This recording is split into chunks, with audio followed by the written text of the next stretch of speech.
This exam application tutorial is on the topic of respiration. The question for 6 marks is explain why heart rate and breathing rate change during exercise.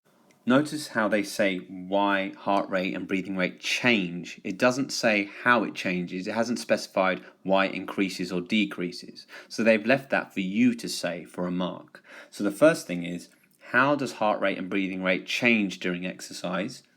And secondly, explain the need for this change using scientific ideas. So let's address that first point very quickly. When we exercise, heart rate and breathing rate increase. So we've dealt with the change. Now we need to explain why. This is because we need more energy from respiration. So respiration is that process which basically reacts glucose and oxygen in our cells.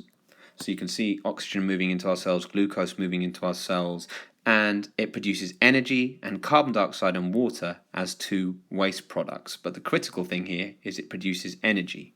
And obviously when we exercise, we need more energy. So we'll need respiration to occur at a faster rate.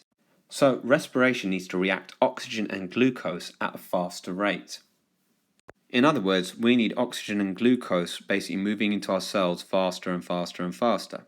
And this is to meet the body's energy demands. So by breathing faster, we increase the amount of oxygen entering the blood, whereas a faster heart rate ensures that oxygen and glucose are transported to respiring cells or tissues more rapidly. So don't get confused here and think that one blood vessel transports oxygen and the other one glucose. They're all mixed in together. I'm just making it clear that the cells require both oxygen and glucose. And these are two things transported by the blood. So the faster the heart's beating, the quicker these are delivered to respiring cells to carry out respiration for energy.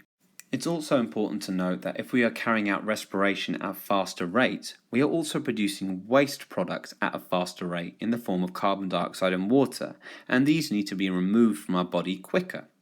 So having our heart beat faster also means we can remove carbon dioxide and water from the body more rapidly. This is actually quite a sophisticated answer, so do take time to look at it and see the cause and effect of it all. And it's almost like you have to work backwards. So you start with our body needs more energy. How does it get that energy? Well, it gets it through respiration. Well, what's respiration? Respiration is when oxygen and glucose react to release that energy inside cells.